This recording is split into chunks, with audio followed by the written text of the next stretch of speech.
building this. Thank you, Uncle Femi, for that. So we are building this together in order for us to give back to the community and build a better place. Let's all have this agile thing. Let's be successful at it. Whatever you are, either you're a scrum master, either you're a product owner, whatever you are, wherever career you find yourself, getting that agile mindset is what we're about. Then we have our mentors. Those have really held us by the hands through the years in building, in coming together in our career paths, in being agile in our mindset, because you can't give what you don't have. And these are the people that have helped us and are still helping us in our journey as coaches as well. Every coach needs a coach. So we have Anugopa, we have Bob Gellen, and we have Femi Odelusi. These are the mentors for the Agile Disciple. Like I said, at the end of this, I'll be sharing the website again and where we would be happy for you to follow us. That being said, let's get going into today. Doctor, I'll be handing over to you so that you could share the mentee.com's link. Let us all get involved. Let's have this conversation together. Let's learn together on psychological safety. Let's have it. Let's make it conversational. You could ask questions, but before that, Doctor, over to you. Good evening, everybody. Good morning, good afternoon, wherever you are. Happy to see you all, and thank you for joining us today.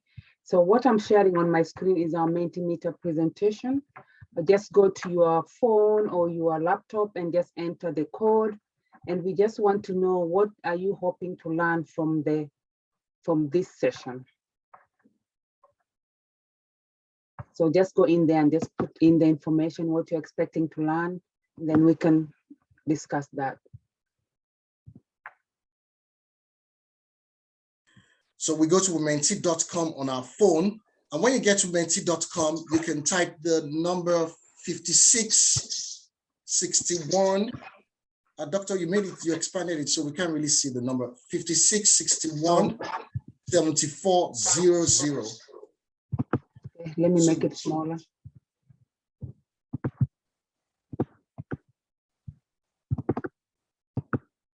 Can you guys see it now? Yeah, we can. So we can go on mentee.com, type in 5661 7400.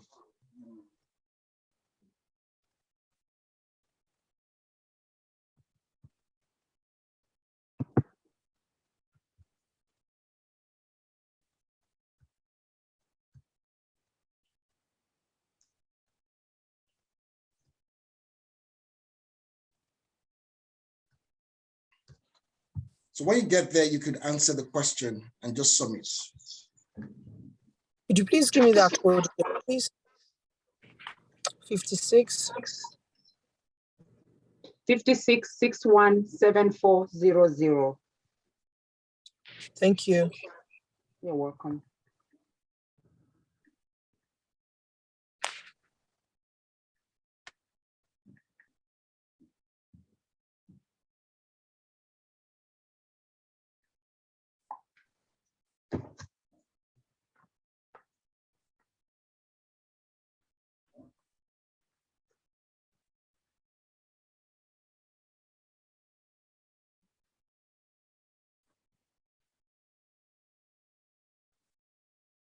So just keep bringing them up so that we can be able to see exactly what you're hoping to get from this session today.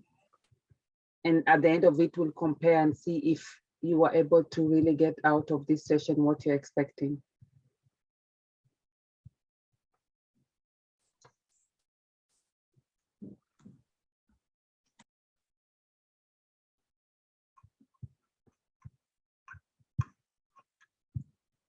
So I think we are like 40 something, but I only see 10 people on the board.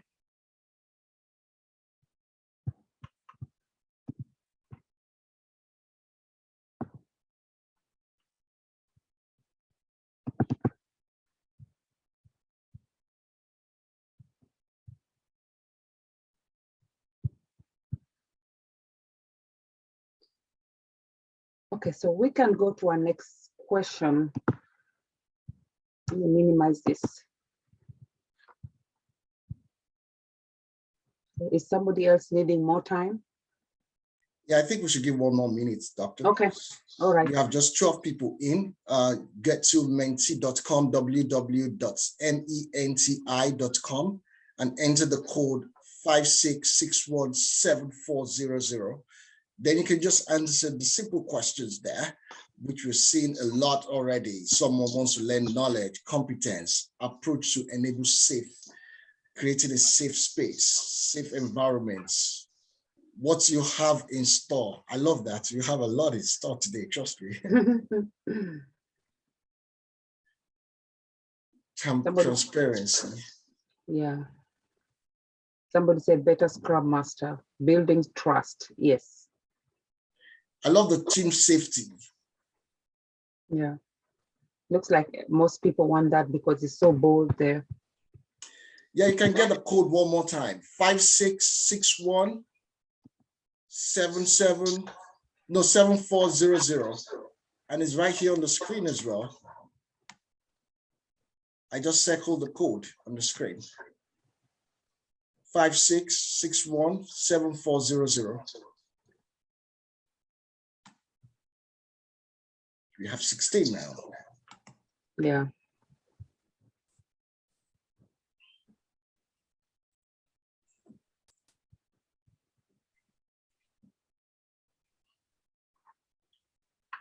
More words came in.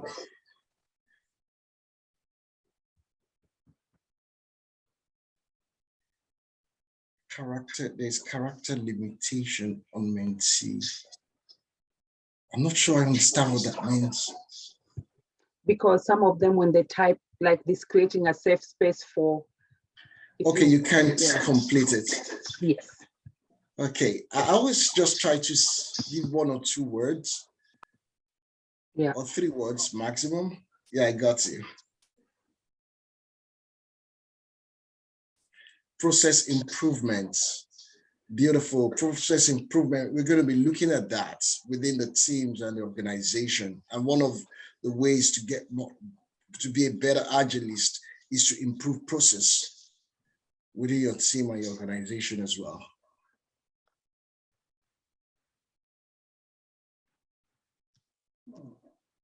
Fostering accountability.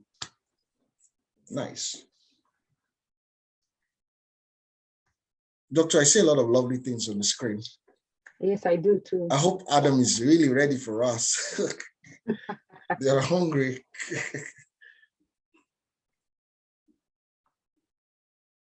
All right, so are we ready to go maybe to the next one, or we give another 2 minutes? Doctor, we are when you are.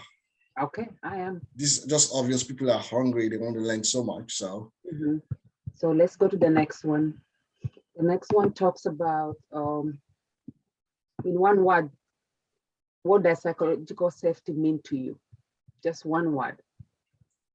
And the code is the same. Everything is the same. Just go ahead and tell us in one word, what does psychological safety mean to you? When you hear psychological safety, what comes to your mind? Not showing yet. you can just refresh. Is it me or from your side? No, it's menti.com. Just refresh whatever tool you're using, just refreshing it. Still not showing. Refresh several times. The presenter. Yeah, same here. Yeah. Okay, it's now showing. It's showing now. Okay. Thank you.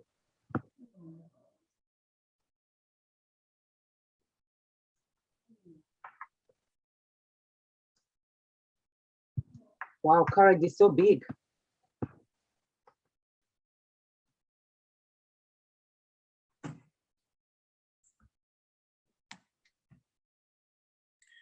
Doctor, I'm not sure what these black stuffs are. I don't know if you can get it deleted or something. You have like a black mat. Yeah. I put it down. That's my my bar. Okay. I like that. Someone said no idea. I like that. that's sincerity, and trust me, you will have a lot of ideas when we're done. Like freedom, security, growth. Yeah, growth mindsets. Belonging. Nice. Trusting environment. Thank you for what you're putting up. Keep them coming. I see only 16 people, but the call has 65 people. For those of you that are just joining, you can go to www.menti.com and you can enter the number 5661-7400,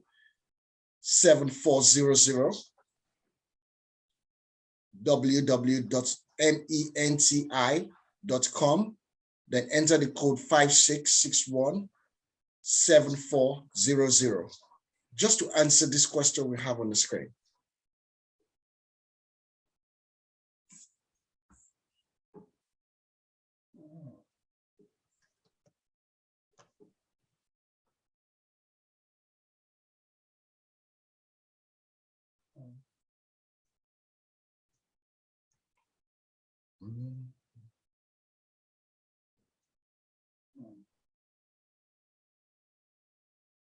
See how more words coming in.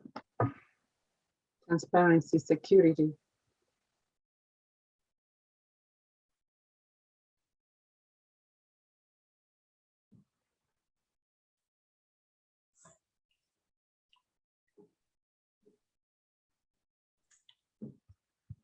Okay, maybe another 3-4 minutes, Coach Divine. I think 3 minutes is a long time. I don't know. Okay. Let's just still wait for a while. Okay. Let's see what people have in mind. Okay.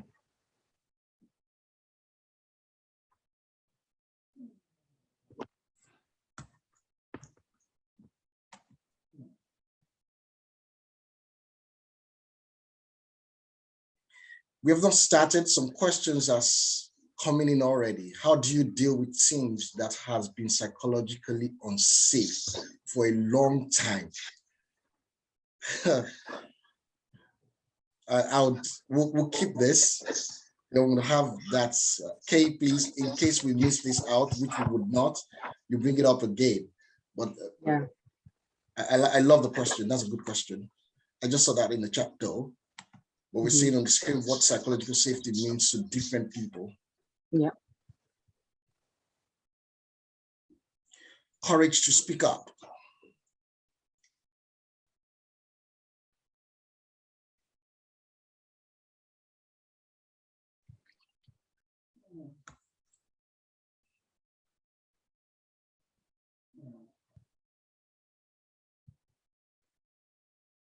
It looks like the screen is quiet. And we have 69 people and only 22 are participating. What's going on with the rest? We want to hear from everybody. Thank you.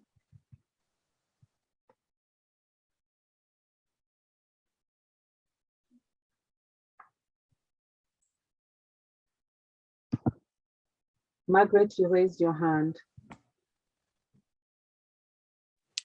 Sorry, I just wanted to say I just joined and I wasn't sure of the website, but I see someone just added to the chat, so I'll just follow them there. Thank you. Thank you, Rachel, for putting in the chat. I really appreciate that.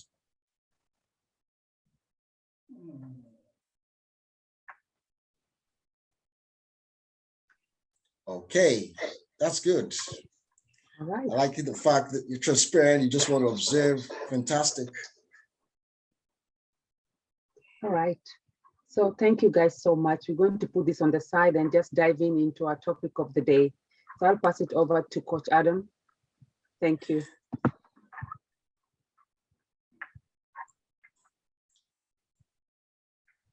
Adam, you're talking on mute, but I was going to ask you really, a lot of people have said several things and one word, what psychological safety means to them.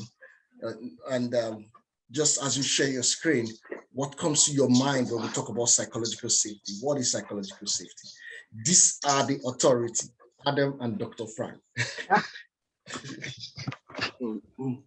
So So for me, safety comes to mind and security comes to mind as well. So having a culture where people can speak up, where people can communicate freely, that is psychological safety. And being able to keep that safety going on. So let me share my screen. Yeah, and to just add on to that, so psychological safety for me is also being self-aware, making sure that the teams and the organization is self-aware of what is going on, and having the teams being empowered to make decisions and empowered to have a voice to speak. What Adam is sharing the screen, I always feel that when you talk about psychological safety, I think of something that you're not limited. You are empowered to get as creative as possible without being judged. But Adam would like to say more things. Over to you. So we're looking at the slide now on the screen. Psychological safety around teams and organization is what we'll be talking about. And one of the things we'll be facing too is what is psychological safety? We already said that. What does it mean to you? Adam, you want to go to the next slide? What does it mean to you? And what does it mean to you? Why psychological safety at all? Adam, you want to talk about that? Why psychological safety? Why should we have psychological safety? So psychological safety is at the heart of what we do as Agilists, because in Agile, it's all about adapting to change. And oftentimes when you inspect and adapt, you have to communicate. You have to give feedback and you have to receive feedback. And when you have psychological safety, where everybody feels comfortable in talking about their ideas, talking about their concerns, talking about their ideas, their innovations, then it becomes easy for us to adapt to the change. So psychological safety is important because oftentimes when we work in an empirical environment, we're learning as we're doing. And so there's a lot of learning that has to happen. There's a lot of clarity that has to happen. And team members have to feel comfortable being vulnerable to express their gaps in knowledge, and also to ask for clarity, to ask questions. And sometimes team members won't get it right at first. They will fail. So they have to learn that they have to fail forward and not backward, and learn from whatever mistakes that they've made. So you need psychological safety to truly allow Agile to flourish. That's why. I actually like what Amy Edison said, the Harvard professor, when she mentioned that psychological safety is a belief that one would not be humiliated or punished, speaking up its mind or questioning or concerns, or when one makes mistakes, nobody's going to humiliate you. You have the freedom to express. But doctor, have you ever been in a team that's without psychological safety? How would you describe it? What was the experience like? What did you do? So for me, when teams don't have, or organizations don't have psychological safety, people are not vulnerable.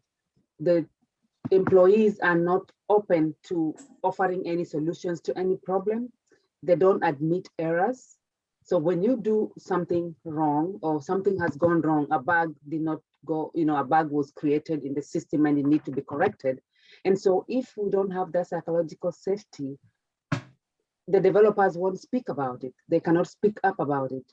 They cannot ask questions because there's no transparency. They're not sure what is going to happen to them when they ask those questions, or they say, hey, here, I've made an error, and I think the solution is ABC. So lack of psychological safety will really diminish the functioning or the functioning and the production of a team, and to an extent, the organization.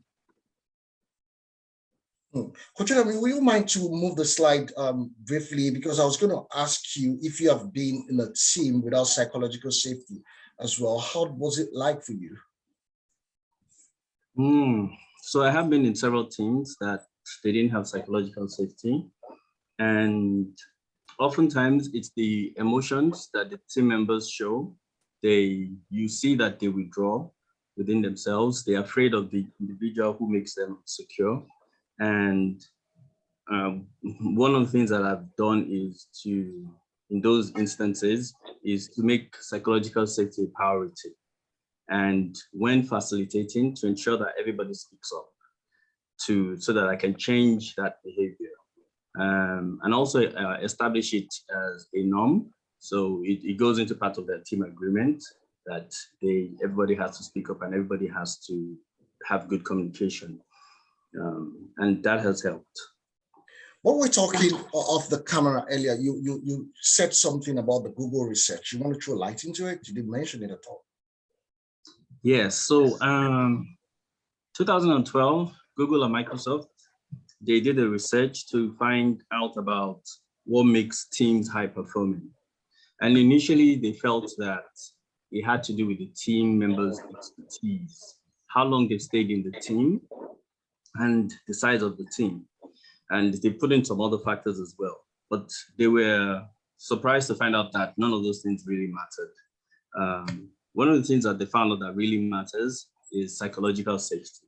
And the reason for that is because if you look at the Topman's team growth, where the teams go through a stage of forming, storming, norming, and performing, the team are in a place where at first they know nothing and then they become masters. And in order for them to transition from that stage, they have to be able to trust each other, respect each other, and be able to ask questions and get those answers without any consequence. So we do have a slide coming up here where they found that these are the things that are really important: psychological safety, trumping it, and then dependency, structure, and clarity, meaning, and the impact that the work of the teams have. You know, the slide you just shared now, this same research was done in 2015, and to make a great team like Google was making this research, one of the major things, the first major thing is actually psychological safety. We talked about how it is for how the team is without good psychological safety. But Doctor, how do you know when there's psychological safety in a team or in an organization? What are the signs? So some of the signs to know when there's psychological safety in the teams or in organization is there's that openness of giving feedback and receiving feedback. There is trust in the organization. You trust that if I raise this question or if I talk about this solution, somebody will take action. There is transparency. So whatever we are doing can be able to see, everybody is visualizing and everybody is able to see what we're doing. And as Agilists, we know that we are. And so these are raised in our meetings, retrospectives, or any other type of meetings, whereby you come in and you talk about what is going on, how you want to improve it, and what you think can be done to make it even better, to be in a different level. And so if you want to know an organization or a team has psychological safety, you'll see that the organization is actively soliciting ideas from the team members. They're listening to employees. They're giving them different ways to bring in ideas or to bring feedback. The burnout is less, because when they're so stressed, they don't know what to say. There's lack of psychological safety. They're digging deep to finish everything they have, regardless of the hours they have, whether they know it or they don't know it. So quality is compromised. But with psychological safety, they have a voice to say, hey, this is too much for us, we can't do it now. Or, hey, we don't have the skills to do this work. Because they have that empowerment. They are vulnerable. They are allowed to be vulnerable and speak about what is going on so that they can be able to be helped and they can be able to be highly functioning teams. You know what I like when you were looking at it as a team, but how do you see it on an organizational level, Adam? So on an organizational level, the organization has to make it a priority, that it becomes part of the culture for people to be able to have psychological safety, meaning that the leadership has to be open to questions about some of their decisions. They have to be open to criticism, and they also have to take into consideration some of those suggestions and actually action on those, on the action items. So when team members come and tell them a particular concern and suggest an action to do to make things better so that the morale will improve, leadership has to actually ensure that that is being done, because that's going to be evidence for people to realize that when you actually speak up, something actually gets done and improvements happen. And the other thing is that in an organization, you also have to understand that you have to move away from the silo thinking, where you reward the people who are outstanding, but now it's about team. Nobody can outshine the other person. So your team has to do well. Everybody has to do well on the team. So once everybody gets that, it's no longer competitive that you want to outshine the other person, but you want to help the other person. So if somebody is far behind, you want to carry that person as well, because it's a team sport now. So that helps as well on an organizational level. You also want to make sure that across the organization, you are sensitive to the fact that you have to be open. You have to be willing to take in ideas from your team, your employees. Sometimes their ideas will be better than yours, and you have to be gracious to accept that their ideas are better than yours, because they are the ones who do the job. They know the job, how to do the job better. And oftentimes they know how to do it more effectively. So when they give you the idea, you should gracefully say that, okay, we're going to take on what you said and we're going to do it your way. And when people see that, it's going to be more comfortable for them to tell you more ideas and bring out more innovation, which is the whole essence of being self-organized. I'm going to just give briefly on that. Sorry, Coach Divine. Doctor, 1 minute. Adam, do you mind put it on the presentation mode? I mean, your slide, and if you could move the slide along with the conversation so that our team members in the house today can benefit and have more value from this conversation. Thank you. Okay, continue, Doctor. So I'm just going to give a bullet point, because we've really talked about that organization part, but the most important thing as an organization to understand that there's psychological safety in your organization, or how to build it or how to create it. So there's some few bullet points here which you can use those lenses to view if your organization has psychological safety. One of them is you need to promote self-awareness. Self-awareness is very important. You have to understand, you have to understand the emotional intelligence of your employees. You have to know when they have challenges, when changes are coming. You should demonstrate concern for your employees. You don't have to necessarily go ask them how they're doing, but just checking with your employees, how is work going, doing the Gemba work, just finding out if there's anything going on. Actively asking those questions, probing questions, so that you can know what is going on in their teams, what they really want to do, how are they feeling, how is the workload. Provide multiple ways for employees to share their thoughts. It can be survey, it can be anything, any tool the HR uses to be able to solicit feedback from the employees. Show value and appreciation for the employees. That's very, very important. And then promote positive dialogue for the teams and discussion. Positive language is key for the cohesiveness of the organization. And then own up to mistakes. So if the organization has done a mistake, let them own up that, yes, we did a mistake here and we are willing to correct it. Explain reason for change. We are change agents as Agilists. So if you're coming in, and most of us here are team coaches and the organization coaches, you come in, you need to explain to them why we are moving from this way of doing things to the Agile way of doing things. And finally, be precise with information, explanation, and commitments. So Dr. be open.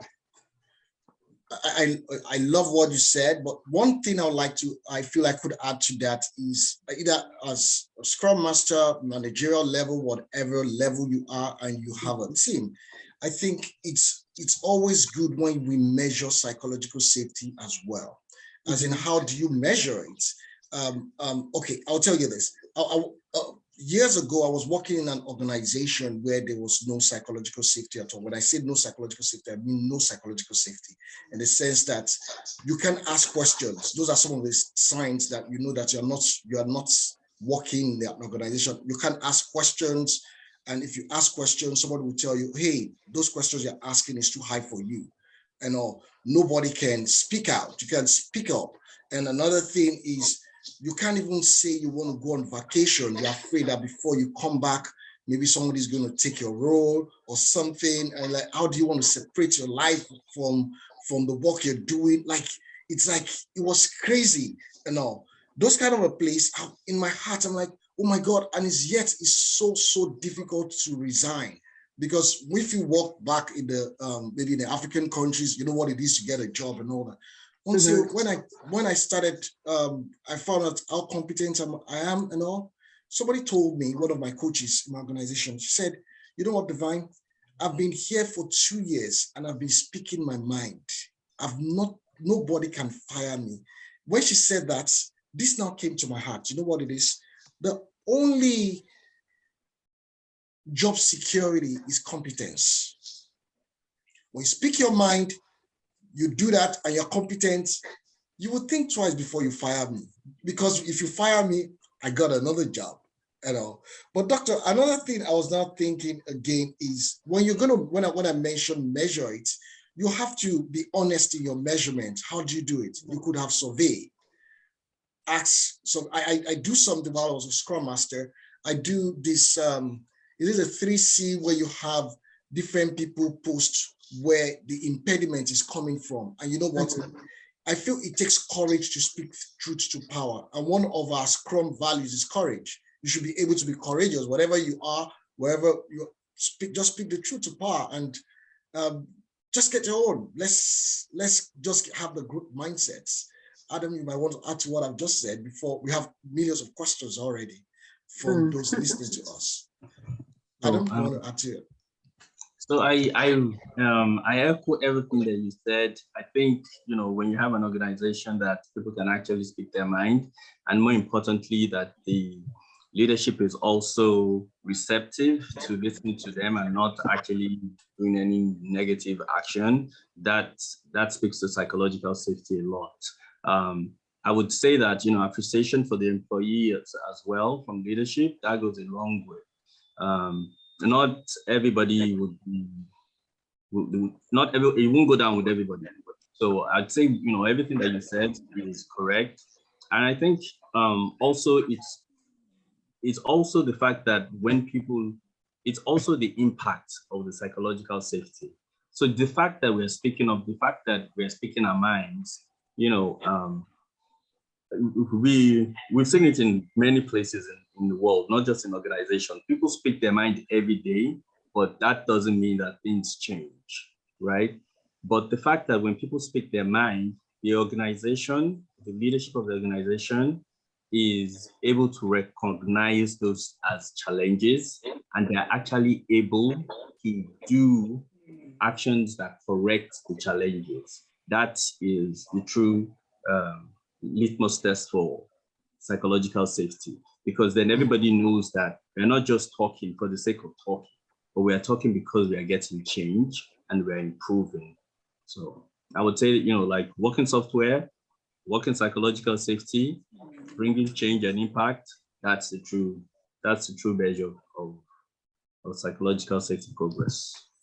Doctor, one last word from you before we get into the questions. If you have questions, you can just put it in the chat. Doctor, one last word from you. So what the signs we can find in organizations if they don't have psychological safety, I think I kind of talked about them, but as Agilists, we know we have our principles and values we follow. So one of the key ones, the values and principles, is that trust, openness, transparency. So if all these are lacking, then we are not able to function well, or we cannot be able to be highly functioning teams or quote unquote organization. And I talked about burnout. Most teams, because they're not open, they don't want to be vulnerable. There's a lot of burnout, a lot of low quality work, and turnover is high because people are not willing to work in a place where they're always having a mental insecurity. They don't know what's going to happen to them tomorrow. Nobody listens to them. They can't provide any solutions. So there's no transparency. There's no visibility. You know, I don't know whether you guys have read the book by Market, where I talked about they were building a ship, the guys from the army, and one of the persons saw something wrong, but he couldn't say it because he was scared. And then when they launched the rocket, what happened? It crashed in the air. And then when he was asked, he said, I was scared to speak because nobody listens. And I didn't know that anybody's gonna care.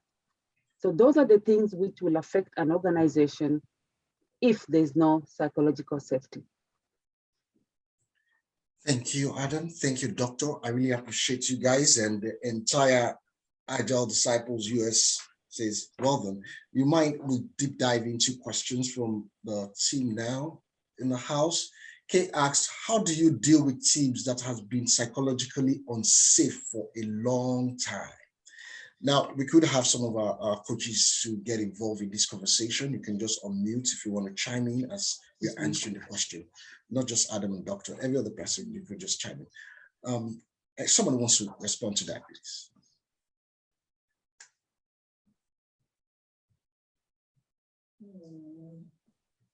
How do you deal with teams that has been psychologically unsafe for a long time? I think that was a fantastic question from Kay.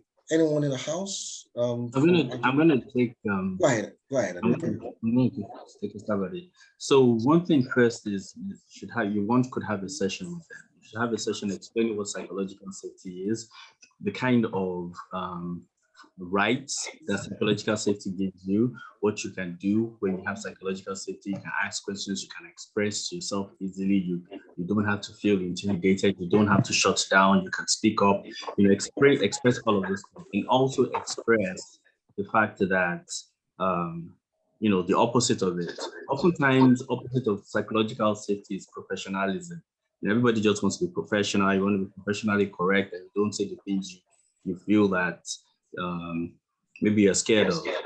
So being able to run them through that, just create that awareness first, that there is such a thing as psychological safety and it's okay for them to behave that way. And then also let them know that leadership will be okay with it. That will go a long way. Another thing is to also explain the stages of the team formation. So oftentimes when people have challenges, they sort of feel like they're drowning in their challenge. So when you're able to explain to them that, look, you're going to get out of this. All teams go through this phase that you're in. You're going to get better. It's going to rekindle hope and let them realize that everything that you're suggesting for them to do, other people have done it and they've been successful at it. That's going to boost their morale and they'll get it done. Adam, Doctor, you want me to go? You go first. So just to add in that, I really echo what you've said and you're on point, Coach Adam. What I'll add is as team coach or as a coach, when you come in and you find that is a situation in your organization, you need to wear your coaching hat and talk the talk and walk the talk. They have to trust you. They have to believe in you coming in as an agent change, you're gonna come in as agent of change and you're there to help them. Once you bring them close and they trust you and you have that transparency, they will be able to open up and tell you what is going on, how they're facing their issues and how they want them to be resolved. Once they trust you, you also need to be vulnerable. Once you become vulnerable with the teams, they could be able to bring for you everything which they've been going through before you landed there. And you can use that as a tool to help them achieve psychological safety in their teams. From a coaching stance, I'm in the midst of transformation in an organization presently. And one of the things there is that it's a very hierarchical organization before they started adopting agility. So we had to make the manager then hierarchically like the product owner kind of thing. And we found out that the team are super, super duper scared to do anything, especially the team members that I'm coaching from India, and the Scrum Master from India. So one of the things I had to infuse into them is this. I had to coach the Scrum Master is this. Number one, you even want to be sure the people that come for some of your meetings, you don't need people that are not the right people to be in for the meeting, so that the team can feel, because as a Scrum Master, whatever career you're in, you're supposed to be guarding the team. If it's going to be anyone that will bring that unpleasant kind of thing, because before now, you would have different managers coming for their daily stand-up and all. So I had to call the Scrum Master, stop them. Don't send any invite to anyone and all. It's like, you want to know what the team is doing, just wait till every 2 weeks. You will see what they are doing and they will definitely deliver. There's transparency on the board. You want to know what the team is doing, show a lot of transparency. You don't need to come there to listen to conversation within the team and all. And another thing is, I had to coach them as well, that don't blame any person. It doesn't matter who scores the goal, it's a team. Let us win together. Your focus should be on the problem, not who has caused it. How do we fix the problem? How do we get it to work? It shouldn't be a blame game and all. Remember what Adam said earlier during the numbing, storming, and all that. You will get to performing. You'll find out once in a while. You'll come back to the storming. You're not present in one particular spot. You're moving here and there, here and there, here and there, but you keep moving as long as you're improving. I hope we did justice to that. We still have more questions. I will try and not say too much. How do we? Olawale asked, how do we balance aggressive business expectation while trying to promote psychological safety? I like that. How do we balance aggressive business expectation while trying to promote psychological? That organization where we're doing transformation now is actually very aggressive. The leaders want to see, they want it now thing. So over to you, please, Coach, do justice. So what I'd say is, from experience, when the business have aggressive needs, I think psychological safety will help them and help the teams be highly functioning, because they're open, they have the transparency and trust among themselves. They're able to solve those things as quickly as they can, because they know that I'm trusted in this, I own this, I'm accountable for this. But if there is no psychological safety, then that delays the whole process, because they are waiting for somebody to give them a green light to do something. They have a question they cannot ask because they feel like they're going to be a repercussion. There is no empowerment. It all has to come from somebody else in order for them to do something. But research has shown that with organizations where they are psychologically safe, there's a lot of processes which are seamless. There's a lot of teams which work together cohesively and are very highly functioning, because we can communicate, we can collaborate, we can pick those mistakes as they come in and iron them out. And when we go to a retrospective, I do not get scared that Temi is here, she's gonna report me, or Coach Divine is here, he's gonna do this. We are all open, we are vulnerable, we speak about it, and that begins with us. How do you deal, or how do you interact with your teams? Because if you are not open with them, you don't have that trust with them, you don't have transparency, likewise, they will not have that with you. And so when you have your meetings with your leadership, you will not have anything to give to them as the issues we are facing in the team and we need help. Any other comments on that? Yes, okay. Okay, yeah, just to add to what Dr. Pran was saying, and that specific question. So we found that sometimes in an organization, there's like a gap in terms of, say, the organization might be, on a scale of 1 to 10, might be like 5 in their like measure of psychological safety. But in that same organization, you can find that a team, their psychological safety is like 8. So sometimes there's so much you can do if you're in an organization where, you know, as a whole, the psychological safety is low. So what you can do as a coach or as a scrum master is to, whatever you're in charge of, your teams, your business unit, is just to try to cultivate the psychological safety in that area that you are in. And I know I've been in a situation where I was working with a team and we were just really trying to grow like the psychological safety for that particular team. And so some of the ways would be to empower the team to make their own decisions. And so one time, one of the managers asked to come to the retrospective, to attend the retrospective. But I had to decline, like in a very polite way, because that is like an avenue where, a space where the team is free to speak about everything and open up. So I had to decline and be like, okay, you can attend, you know, other sessions, or we can talk about what exactly you're trying to get or whatever, and then maybe we can talk about it. But that space is for the team. So as a scrum master or a coach on your own, you can protect the team just where you are at if you can't control the organization as a whole, because it's a process, right? It's a process. It takes a while for the whole organization to run with it. Thank you. I mean, you want to say something? Yes, I actually, can I go ahead?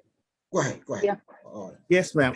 Thank you very much for the insightful, experience you've shared so far. So, I was actually coming out. I'm trying to echo what the lady that spoke earlier said, which it's very, very impactful as well. Now, I'm looking at it from the point of view of impact of organizations structure, how speaking specifically about the power structure, it becomes, especially in some organizations where the power distribution is highly centralized. Some individuals are so extremely powerful to the extent, and they've been there so long in the organization that almost whatever they say is almost the finer. So there comes a time where it conflicts with you trying to promote or trying to get your job done as a scrum master. I understand you could start your own little campaign within the enclave of where your team operates, but it clashes at some point. Can anybody please help me understand how you could manage this kind of situation and in such a way that, and to be very frank, most of the scrum masters sometimes feel even psychologically unsafe as well to do their job because it might cost them their job. So please, can anybody please help shed a little bit more light on how you could approach this kind of situation, given this kind of scenario painted? And Okay. That's a very good question, Wally. I'll quickly say something, and Coach Remy, you wanted to talk. Yeah. I was in that kind of situation sometime with this, where we are having this transformation presently, and the Scrum Masters are having this big time, and we have the powers that be, like you mentioned. But the first thing I want to recognize is who are the sponsors for this change we are trying to bring in. One of the things I had to do is communication. I don't know if you know about the ADKA method. You could check it, ADKA, ADKA. And one of the things I had to just wear is the ADKA acts. How do we do this? And I had to power one of the transformation change agent, the sponsor of transformation. And the moment I brought that person to my side, I knew everything I do, I can get away with mother. So you have to be tactical, but Femi, over to you. Yeah, I think you spoke my mind. One of the things as a Scrum Master is you're kind of restricted to the level you can go. You're in charge of the team. Obviously, Agile transformation should start from not only from top, bottom to top, but it should start from top to bottom. If the middle managers or the leadership are not properly coached on their mindsets, it's likely the Agile transformation fails, because no matter what you do at the team level, when you're going up, you would resist that change. One of the things you can do is you can look for a leader among those middle managers, a VP that you know that it's one of the change agents that is pushing for Agile. That's one of the things I've done in the past. Talk to this guy and say, this is what is going on, push. Use this person. You know that this person has that power. It's up there to help you push the change. It's very limited you can do when it comes to, talking to changing the mind of the VPs, the mind of, all of those. Look for someone up there that can champion that change. That can echo your voice. That's one of the secrets to that. Rather than you trying to fight the battle yourself, you might not win. It will be very difficult. Yeah. It will be very difficult. I experienced that kind of a battle and all that, even though years ago when I was Scrum Master then, even though my team was like the guinea pig in the organization, but I think the only way to prove a point is to succeed. When my team succeeded in the agile space and all that, it was a domino effect. Because of that, the leadership were able to buy into it. But like Femi said, I think transformation is even much easier when it comes from the top down. It's more difficult when you have to go down up. It was really tough then, Any other comments? I have a follow-up question. In case you have any question. I have a follow-up question with that. Go ahead. And my question is this: I get it. You can do what the earlier speaker was saying is you had to get involved in a little bit of organization politicking, if I stand to be corrected on that. And by the time you get yourself involved in such atmosphere or such space with whoever individual you want to use, it might lead, there comes a time where it might lead to you compromising some ethics of agility that you're even in there to promote to begin with. And that's why the level of involvement, I can't really think about examples right now. That's why the level of involvement in rubbing yourself in this mode of politicking in an organization could even make situation even get worse. So I want to add, I just want to add there before we move to another question. So leaders are human like all of us. They're human beings like all of us, and as long as we're all humans, we can all get along. So the way to always get a human being is on a win-win. If you explain the consequence of how that person is going to win or how that person is going to lose, that person is going to have that aha moment. So if the leader is not listening to the team members or is shutting people down, you just need to coach to step up and sensitize the leader and coach the leader. Look, this is what they're saying. This is the cost on it, on your bottom line, on the numbers when it comes to the money. If these teams are telling you to do this and you're not listening now, you're going to build a product that has no value. Then your customer is going to say the same thing they told you, and you know who's going to happen. Chairman is going to know why you failed. So you might as well listen now so they help you succeed.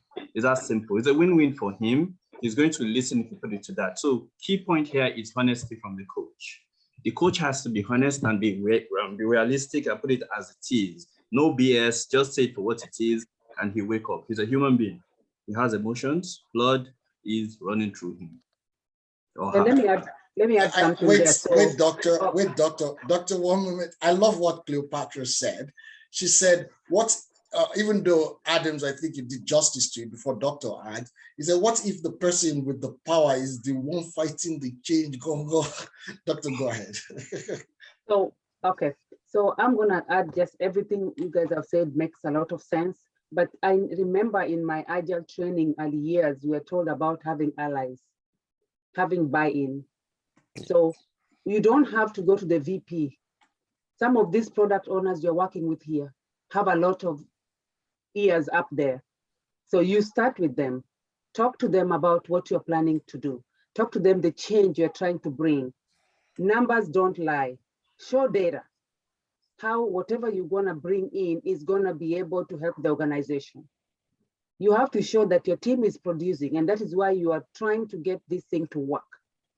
And if you just go by word of mouth and no numbers, no figures, nobody's gonna listen to you. And you're not going there like you're politicking. You're going there because that is part of your job. Your job responsibility or your required responsibility is to have a mindset change in that organization. However, how you're gonna do it politely, politically correct, you are supposed to go in there and have that mindset change. You're a change agent, and that is your responsibility. Okay. Thank you, Dr. Olabi, you had your hands up. Had his hands up. I'm sure your hands will be aching you now. Now he's sit up. Well, it's okay. We have one like 2 more questions. Olabi, you want to quickly say something, but we have some questions, or you just want to hold on? Let's get to the next question. Okay. Just 1 more minute, Olabi.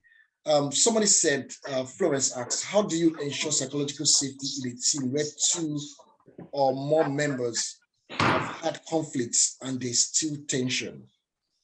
Then another person wants to know, what is self-awareness?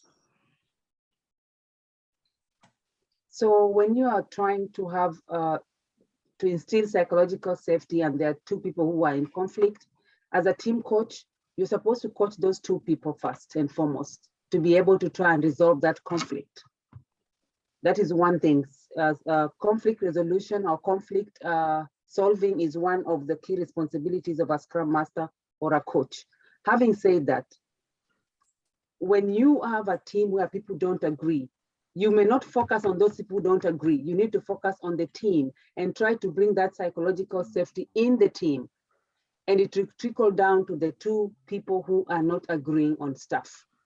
Because sometimes you cannot solve every problem. And 2 people alone cannot break the team. So you do your job as a coach, go in there, coach people about psychological safety. The 2 people who are fighting will trust you individually, and they'll be bringing for you issues to try and solve and talking about as a person.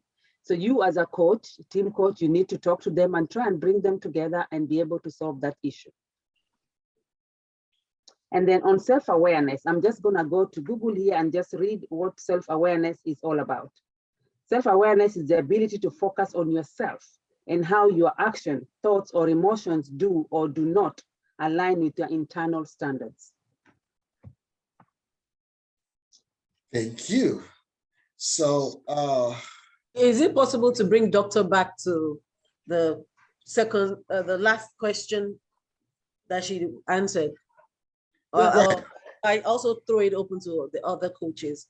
So in a situation where the people having conflict have the Scrum Master, the Agile coach have tried, speaking with them, and it's still hasn't resolved the situation. How do you manage that in the specific environment I'm talking about?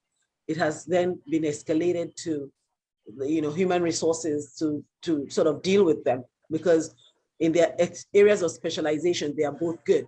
So the organization doesn't want to lose either of them. But if not managed properly, the toxicity could affect the whole team. And once it affects the team, it could even affect the cross-functional teams. So thank you for bringing that, Coach Flo.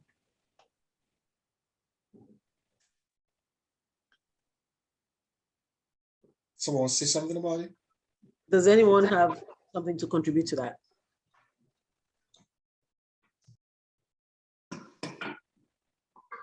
I would say, I think that they already, took the right steps by taking it to HR, especially if they had brought both parties together and tried to resolve it and that didn't work. So I think the best thing is what they did, like taking it to HR, and HR should be able to, find a good solution, because at that point, there's nothing the Scrum Master or the coach can do about it at that point. And once it starts to affect the productivity, then they either would have to, depending on what the policies are, maybe put one of them in another team. Because again, it will affect the team dynamics and productivity on the long run. So yeah, so that is, I would say that's just left to HR based on whatever their policies say. All right, thank you, so Timmy. I'll get to Owolabi now, or Wale Owolabi. But before that, I love what Kiki said. More often, I have also realized the structural influence behavior is a system that causes this crisis, lack of psychological safety. I mean, external forces, individual makes mistakes in human system.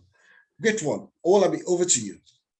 Yeah, thank you very much, Divine. I just want to chime in a little bit from that perspective where somebody emphasized a little bit that what if the whole toxicity is coming from the leadership themselves? They are the one restricting the psychological safety. And that's triggered my thought to the— Owolabi, 1 minute, 1 minute. While you're saying that, Jane also mentioned, what do you do if the leader is not coachable? So I just wanted to add to what you're about to talk about. Absolutely. I would try and see if that's something we can actually talk a little bit about. So I want to say the psychological safety of an organization, the organizational chart, the organizational layouts of the transformation by itself play a huge impact on the kind of psychological safety you're going to drive. Fine, we want to recognize ourselves as a change agent. We want to drive transformation. We want to enforce psychological safety. But in as much as we want to get all of those done, if we do not get some certain buy-in, I am afraid it's just going to be floating on the team level for a specific period of time until certain power has influenced the top by all of those things that would say make a huge impact to this would say, well, when it's from, you don't give what you don't have as a Scrum Master, because the number one rule of this game is that you want to keep your job.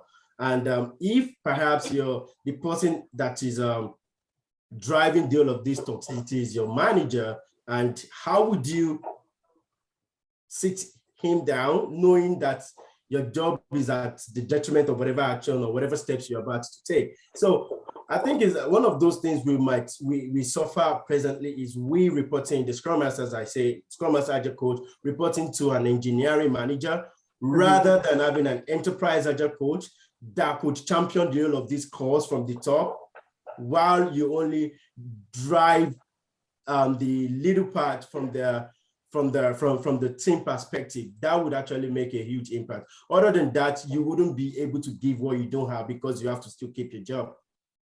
That's my take. I like what you say. Divine? Yeah, thank you, Owolabi, for that brief submission. What I will add to this is, Divine said it all when he talked about the outcome model. And when you get into an organization and you see yourself in that kind of situation, I believe that you have to look for who is championing the change, and look for that person and get the person, like you say, the buy-in. And when you work with that person, definitely you'll be able to solve some issues. And we all know that even when you try to do this, it doesn't really go down well. It doesn't trickle down. At times, it might be the mindset of the team that you need to change. It requires coaching in your part as a Scrum Master or as an Agile coach. So it depends. So while we're doing coaching from the top, we also want to do coaching, from the bottom. So I'll just say that's my little submission about that. I love what Alera wrote, right? And also Cleopatra. Egos and power stuff for human to handle and structure the team. Then Alera said corporate politicking is inbuilt in corporate America. I think the only perfect team exists in the books. We are always not just in America. I think it's just in the world. She said it cannot be avoided. At the time you were raising up your hand, do you just want to quickly ask a question if you're still there?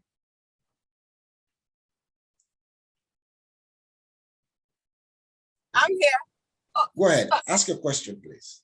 No, I didn't have a question. I just wanted to add to when you can't solve something, going to the HR. I was just going to say, before we do that, after we've spoken to the individual one-on-one and we were not able to resolve it, I was thinking maybe we should bring in like a quick, how will I call it?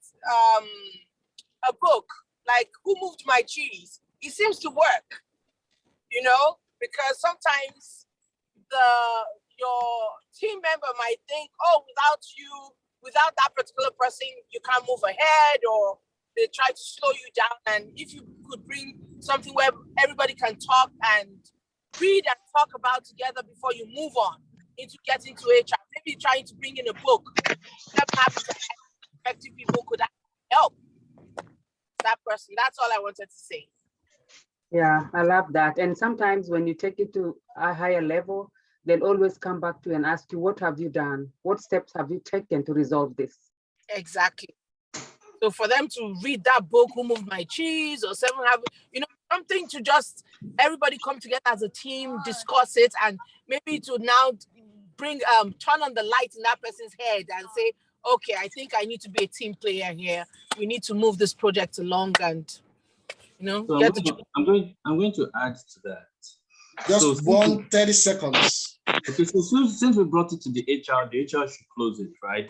They have training. They can tell you about how you harass people at work, how you intimidate people at work, how different people feel. Those two people should go on training. And we should mute whoever is having background. Okay. So thank you so much. And Rachel reiterated that the only job security is competence. So good. Thank you, Rachel. So I want to thank Rachel, thank Wale, Owolabi, Anne, Kay, Jane, Alero, Cleopatra, and everyone. Thank you for the questions you asked, your contribution. You guys, you rock. Thank you, Coach Tammy, Coach Femi, Dr. and Adam. At this point, I would like to show the ball to Uncle Godwin. Let's see what we have for the next 6-7 minutes. Remember, share your audio, and after that, we'll be back to call it a day. I think you're going to learn so much from this. Just let's view these together. Give me 1 minute. You should have. You just give me 1 minute, okay? Okay. While that 1 minute is going on, I think there's another comment on the chat, which is very good, from Kiki. I'm right there. Oh, okay. Okay, 1 minute. Kiki said psychological safety is now a thing of priority for organization now. Yep, it is no longer enough to say, please speak up or give us your honest opinion. Notices that the dosage Coach for Adam, 1 minute, patient please. seems a bit You want to high. pause it? Fleetingly, she considers calling. Pause it? Yeah, 1 minute. We are still giving you that 1 minute. Honest opinion. It's now safe just making declaration won't make it so. Employees now recognize this is lip service. Thank you, Kiki. And Larisha, thank you for an informative presentation. We want to say thank you for your time. And at this point, over to you, Adam. Your 1 minute starts, or your 1 minute is over. Okay. All right. Can you see my screen? Yeah, you can enlarge the screen while you play. A nurse on the night shift in a busy urban hospital notices that the dosage for a particular patient seems a bit high. Fleetingly, she considers calling the doctor at home to check the order. Just as fleetingly, she recalls his disparaging comments about her abilities last time she called him at home. All but certain the dose is in fact fine. The patient is, after all, on an experimental protocol which justifies the high dose. She heads for the cart, gets the med, and goes toward the patient's bed. Quite far from the urban hospital, a young pilot in a military training flight notices that his senior officer might have made a crucial misjudgment. he lets the moment go by. Far from both of those stories, a senior executive who has recently been hired by a very successful consumer products company to join the top management team has grave reservations about a planned takeover. New to the team, feeling like an outsider, everyone else is so enthusiastic about the plan, he doesn't say anything. These are 3 episodes of workplace silence when voice was necessary. Voice would have been helpful. Now, you may think, if I were in their shoes, I wouldn't do that. Or you may be aware, as I am, of just how often this happens in the modern workplace. So I've been fascinated by this problem for a long time. Why does this happen? It's quite simple, actually. It turns out that no one wakes up in the morning and jumps out of bed because they can't wait to get to work today to look ignorant, incompetent, intrusive, or negative, right? No, on average, we'd prefer to look smart and helpful and, positive and helpful. So the good news about all this is that it's very easy to manage, right? Don't want to look ignorant? Don't ask questions. Don't want to look incompetent? Don't admit weakness or mistake. Don't want to look intrusive? Don't offer ideas. And if you don't want to look negative, by all means, don't criticize the status quo. Okay. So I'm going to stop it there. So I'm sure I can share that in the link. You can all watch it at home later on. It just speaks to the volume of what we've been talking about all day, because without psychological safety, all the bad owls, the repulsiveness, the rejection, the resounding no, all the bad stuff that we have in our head, it's always out there, because if you're not able to speak, then you cannot be heard. And we all want to be heard. So thank you, guys. Just wanted to throw in there just for us to see other part of psychological safety. It could be at the highest end, it could be actually a doctor who is scared to do. It could be that executive who doesn't even know what to do or how to say it, or doesn't feel free to talk. It could actually be that C manager you're actually going to speak to about psychological safety. He or she might also be scared of their views as well. So let's just try to do our ways not to make people feel ignorant and stupid, because nobody wakes up to do those at work. Thank you. Thank you very, very much. As we round up, I'd like to say, if there's any one word you'd like to say today in the chat, you can just dump it in the chats. Anything you like to say, just put a word in the chat. How has this session been for you? The best way to evangelize psychological safety at times is for you to intentionally be vulnerable. Thank you. Correct. Please, can you share that? Oh, sure. Share Yeah, the I'm link. sharing it now. You already did, and I see inspiring. How's the session been for you? Just put it in the chat in one word. In one word, just put it in the chat. Great. Thank you, Jane. Really appreciate that. Thank you, Atinuke. Awesome. Thank you. Eye-opener, Latmos. Thank you very much. Trisha, exceptional. Thank you so much from Atinuke. Thank you. Gratitude. Thank you. Thank you for your word, Cleopatra. Opener, informative. Sam, thank you. Casey, refreshing. Loretta say insightful. Courtesy, informative. Thank you so much. Thank you for your words. Thank you so much. Thank you for taking our time to attend today. Shelby said very informative. Are we sharing the slide? I'm sure you would get something in your email from the Agile Disciples, and Kiki said very engaging. So we'd like you to visit our website. You see it on the screen right now.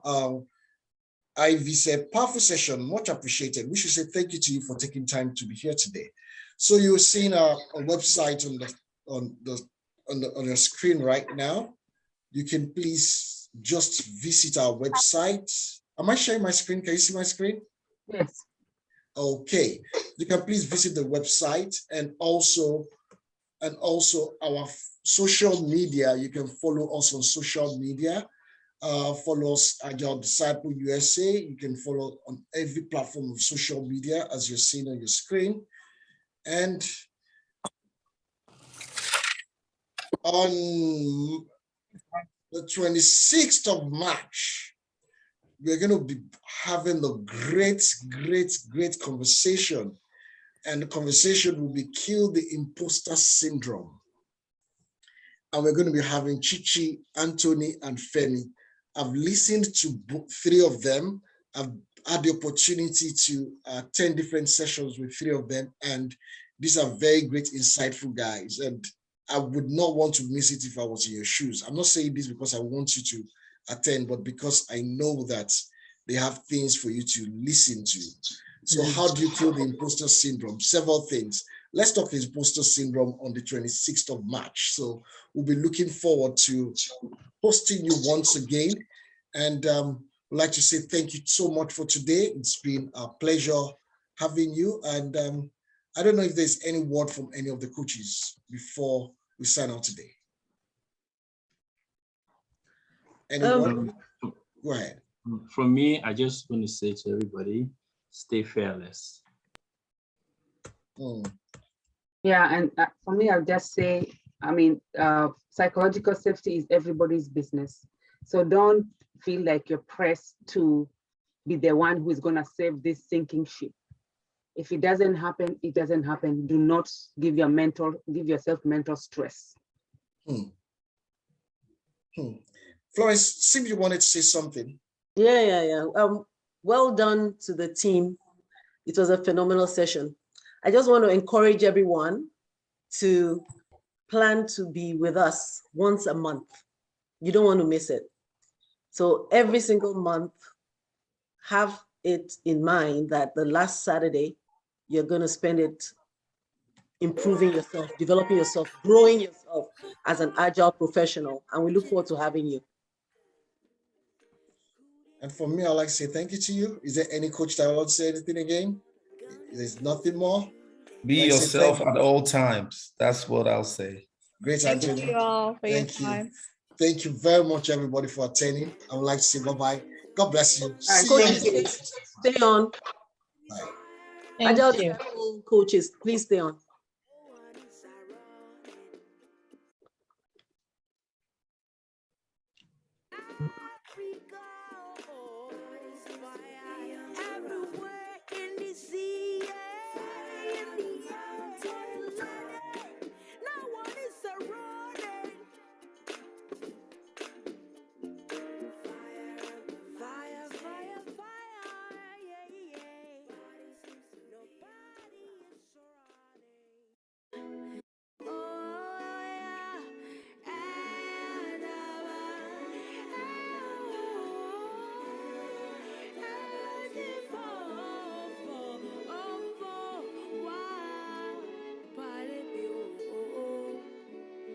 Ojúmọ́ ti mọ́.